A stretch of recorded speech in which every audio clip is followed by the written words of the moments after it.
Good morning. Meditations for Overeaters, January 10, decision. Someone has said that the hardest part of the OA program is making the decision to follow it. You can do just about anything once you make up your mind to do it. But the decision has to be firm, and it must be the kind of commitment which involves our deepest self. Many of us who are compulsive overeaters have spent our lives looking for an easier way to lose weight. We feel that there should be some magic solution somewhere that allows us to eat our cake and be thin at the same time. Our first reaction to the OA program is often one of dismay. It seems so drastic, and we protest that there must be an easier way. The OA program is not easy. Life is not easy. Rather than solving the problems and difficulties in our lives, overeating multiplies them. We in OA have been offered a new way of life. Each of us decides every day, and many times throughout the day, whether or not we will choose this new life. Higher power, may I decide to follow the program today. So that means making the decision and commitment to be abstinent, 3 abstinent meals a day and nothing in between. Am I willing to plan those 3 meals and prepare the food for those meals and to bring those meals to work? And am I willing to sit in the break room during my break rather than running around and eating random samples during that break? Am I willing to not eat any of the free foods in the break room? Am I willing to not run through drive-throughs during the day when I'm out in town running around?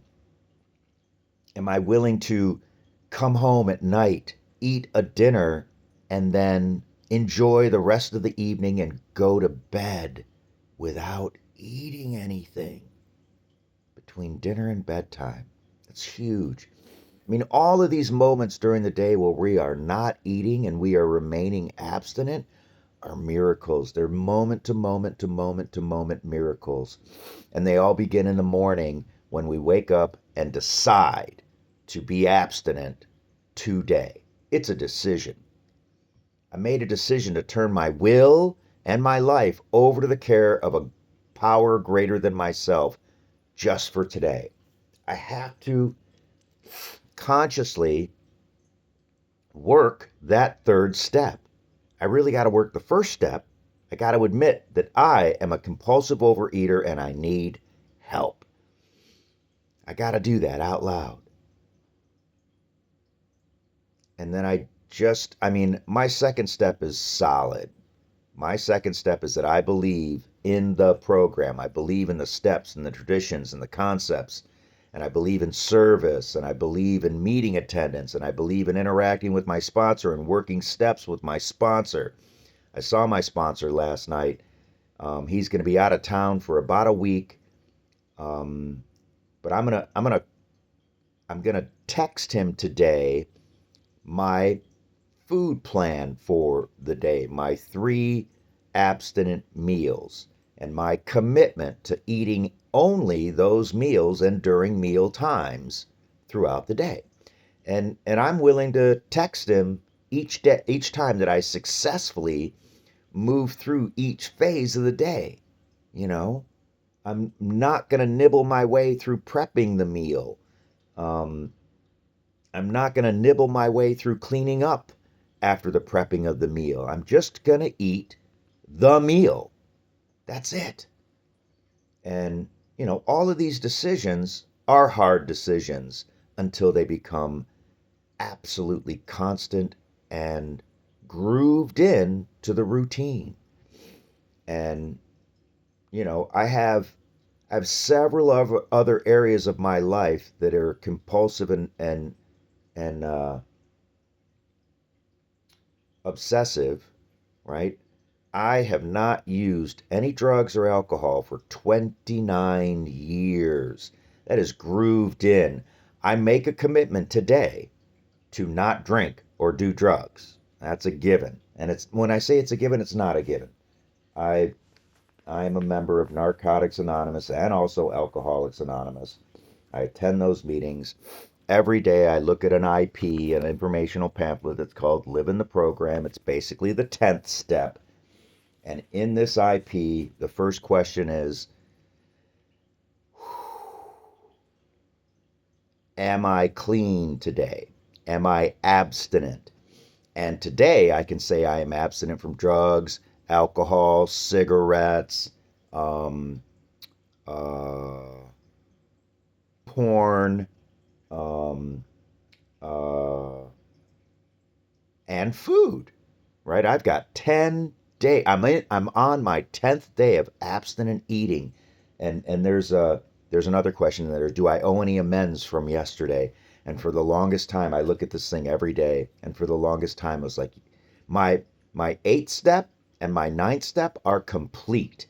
I have made direct amends to every person that I have harmed, and the folks that I can't make a direct amend to, I have made indirect amends to it. But that laundry list of people have been attended to. I have forgiven every person that has ever harmed me, and I have forgiven myself for harming every person that I have ever harmed.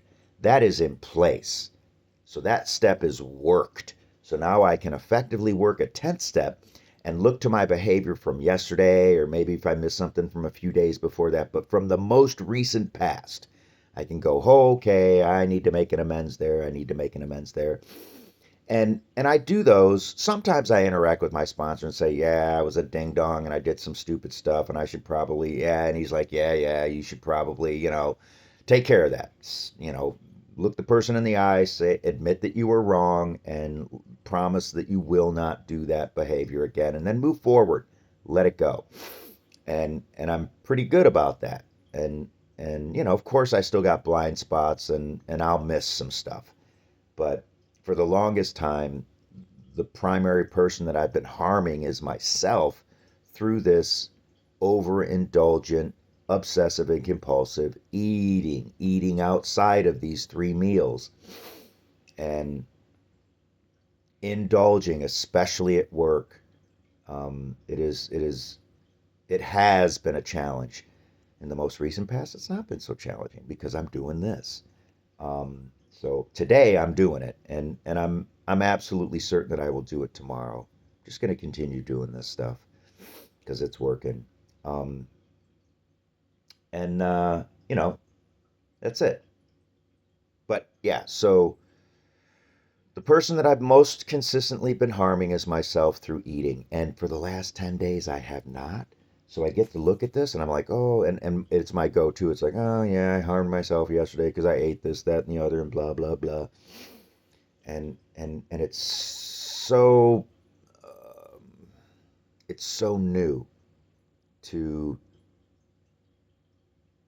be going through a full day without harming anybody, and especially myself, because that's the core of our disease, is self-destruction, self-destructive behavior.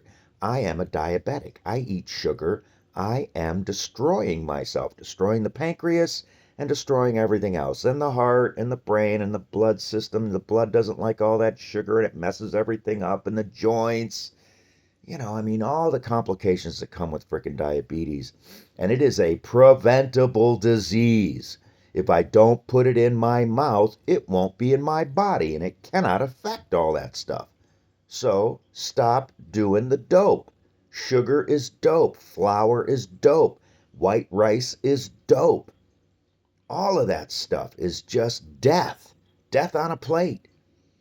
And for the decades of being in Narcotics and Alcoholic Anonymous meetings, it's so clear that the substance focused in on those meetings is poisonous. Absolutely. But we have been fed a lie by every multimedia platform. Good God, when I was a kid watching network television and being advertised to while I'm watching cartoons to eat Lucky Charms and to eat Captain Crunch and to eat, all that. Just sugar bombs. And forgive me for getting any specifics, and again, I'm not a super OA person, so I'm probably, shouldn't be sharing war stories. And I'll move through that. But good God, the idea of I just have this clear memory of frickin' pouring a big huge bowl of Captain Crunch and then scooping 3 and 4 scoops of frickin' table sugar on top, and then whole milk, which is all sugar. I mean, it's sugar on sugar on sugar on sugar. And you wonder why you can't sit in a classroom and behave, and why you're being sent to the office and you're in trouble and getting detention, and 'cause you're high as a frickin' monkey and you're 7 years old. Anyways, so I don't know. Sorry for the rant. Um, I don't know. I'm gonna just keep doing this stuff, and I'm gonna make that decision today to simplify my life and to prepare 3 abstinent meals and to eat 3 abstinent meals today. The end. Have a great day.